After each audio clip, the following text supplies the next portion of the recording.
Hello, viewers. Welcome to the YouTube channel Lex Consilium Foundation. I'm Major General Neelendra Kumar, and I have a resource person here who's one of the most active and informative veteran. I'm referring to Major General Ajay Chaturvedi. Now, Ajay is one of the most distinguished, well-known officer from the Corps of Engineers. इन्होंने 1974 से 2012 तक service की। अपनी core में, अपनी core के बाहर सबसे ज्यादा जो प्रमुख अपॉइंटमेंट स्लॉट्स हैं उन पर ये रहे। मसलन के लिए मैं सब तो नहीं पढ़ सकता, बहुत समय एक वीडियो उसी में लग जाएगा, लेकिन कुछ खास आपके जानकारी के लिए, जैसे कि इन्होंने अपनी जो निर्धारित डिग्री है उसके अतिरिक्त एमटेक किया आईआईटी मद्रास से कंबस्टन एंड प्रोपल्शन इंजीनियरिंग में। उसके बाद ब्रिगेडियर से ऊपर जो इन्होंने स्लॉट ऑक्यूपाई किए उनमें है कि ये चीफ इंजीनियर रहे नॉर्दर्न कमांड के, सबसे डिस्टिंग्विश।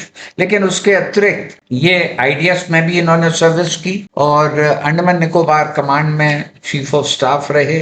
एवीएसएम और वीएसएम में सम्मानित हुए। उसके अलावा आर्मी में रहते हुए इनको कई सम्मान मिले और आर्मी से रिटायर होने के बाद भी एक बड़ी लंबी फेहरिस्त है जो इनको सम्मान मिले हैं। और इस वक्त ये क्लॉज में डिस्टिंग्विश फेलो हैं और चेन्नई बेस्ड पेनिनसुला फाउंडेशन में भी सीनियर फेलो हैं, क्लॉज में डिस्टिंग्विश्ड फेलो। तो आपका इस चैनल में स्वागत है अजय जी। और सबसे पहले मैं आपसे जानना चाहूंगा कि कोर ऑफ इंजीनियर्स में ये 3 ग्रुप हैं, इसका क्या वजह है और इसका क्या इतिहास है? देखिए, पहले तो आपने मुझे अपने चैनल में बुलाया, इसके लिए बहुत बहुत धन्यवाद। और आपका बहुत ही डिस्टिंग्विश चैनल है और ये मेरे लिए बहुत गौरव की बात है कि मैं आपके दर्शकों से मुखातिब हो सकता हूं आपके थ्रू। जो प्रश्न आपने किया है ये इसकी एक हिस्ट्री है। भारतवर्ष में जब ईस्ट इंडिया कंपनी आई तो उनकी 3 अलग अलग गवर्नमेंट एक तरह से बनी थी। एक उनकी चेन्नई में थी, एक उनकी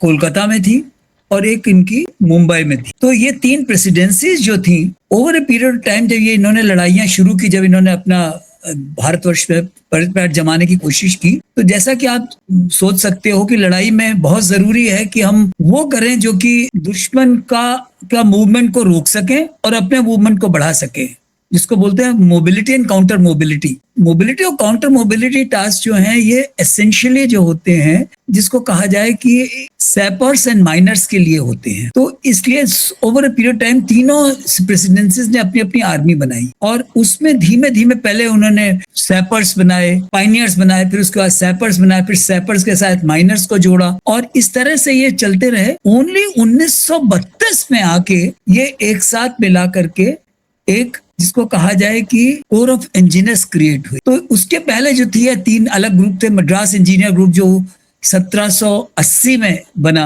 जो पहला मैसूर वॉर के टाइम पे। दूसरा बंगाल सैपर जो थे 1803 में बना। हालांकि जो बॉम्बे सैपर्स उसके बारे में काफी भ्रांतियां हैं, लेकिन ऐसे बॉम्बे सैपर ग्रुप जो वो बने वो 1824 में बने।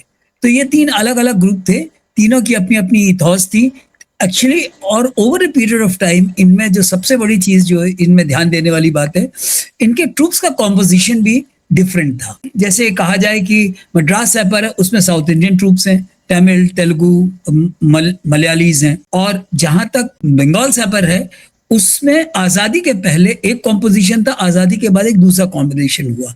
आजादी के पहले इसमें पंजाबी, मुसलमान, पठान, उसके अलावा जो राजपूत थे जो पहाड़ के थे, गढ़वाली एंड कुमाऊनी, इनके अलावा तीसरा इसमें था वो था जाट सिख, और चौथा था जो ईस्ट यूपी एंड बिहार के राजपूत। जहां तक मद्रास बॉम्बे सैपर्स है उसमें मराठास और मजबी एंड रामदासिया सिख जो थे वो। तो इस तरीके से तीनों का अलग अलग ग्रुप्स के कॉम्पोजिशन भी रहा और जिसकी वजह से ये 3 अलग अलग ग्रुप बने। और इनके नाम भी अलग हैं जी।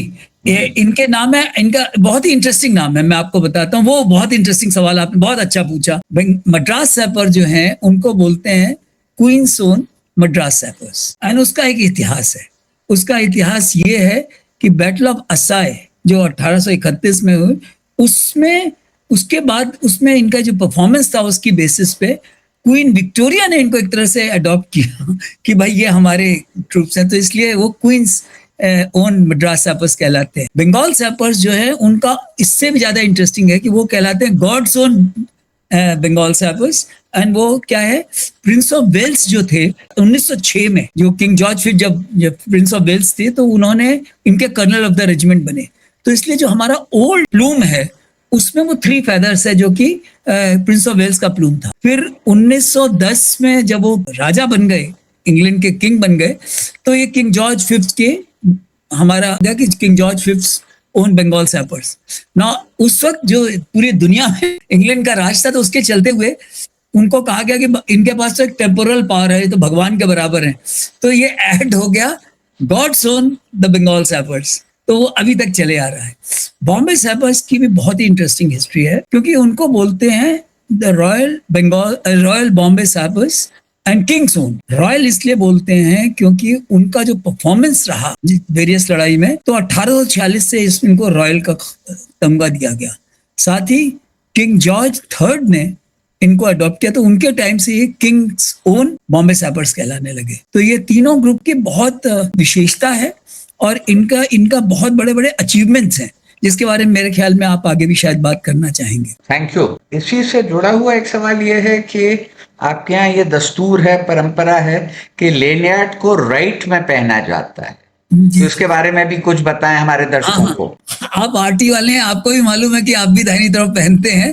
कारण क्या है कि जो ब्रिटिश इंडियन आर्मी में जो भी रॉयल जिनको तमगा मिल जाता था, उनका लाइनयार्ड राइट को चला जाता था। तो ये एक्चुअली बहुत लेट मिला है। 1943 में जाके किंग ने दिया है, सेकेंड वर्ल्ड वॉर के परफॉर्मेंस की बेसिस पे रॉयल इंजीनियर्स।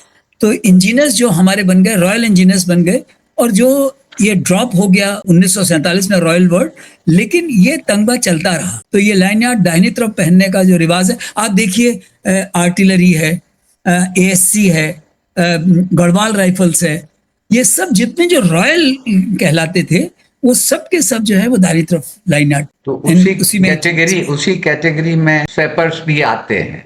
बहुत खूब। और जहां तक मद्रास सैपर्स का सवाल है, उनके हेडगियर्स में वो दुपट्टा कहलाता है। तो ये क्या चीज है? अच्छा, ये दुपट्टा जिसको कहा जाए, ये बहुत ही इंटरेस्टिंग। आप देखिए हेडगियर जो है, ये एक तरह से सापो कैप कहलाती है, ये जो इंग्लैंड में होती थी। तो एक चशायर रेजिमेंट थी, तो बैटल ऑफ सिंध में एक मिनी बैटल हुई है 1843 में, उसमें मद्रास सैपर का परफॉर्मेंस। क्योंकि आप देखिए कि जो कॉम्बैट इंजीनियर्स में जो सैपर्स होते हैं, इनका रोल उतना ही होता है जितना इन्फेंट्री का होता है। ये कॉम्बैट आर्म्स की तरह से कॉम्बैट सपोर्ट आर्म्स है, तो उसमें इन्होंने बहुत अच्छा परफॉर्मेंस किया। तो जो चेशायर रेजिमेंट के जो सीओ साहब थे, वो लोग चेशायर वाले ये पहनते थे, तो उन्होंने अपना ये हेड गियर इनको दिया। बाद में थोड़ा सा उसमें मॉडिफिकेशन, वो बिल्कुल सिलिंड्रिकल होता है, इसमें उन्होंने थोड़ा उसको थोड़ा डाइवर्जेंट कर दिया। तो ये जो है हेड गियर जो है, ये मद्रास सैपर आज भी आप देखते होंगे कि जो रिपब्लिक डे परेड में भी जैसे गए ये लोग, तो ये डूबटा ही लगाते हो। इनकी जैसे बंगाल सैपर और बॉम्बे सैपर से ये पगड़ी बांधते हैं, वो लोग जो हैं ये डूबटा पहन। शुक्रिया, बहुत बहुत धन्यवाद। और हमारे साथ आप बने रहें, ये बातचीत जनरल AK चतुर्वेदी के साथ जारी रहे।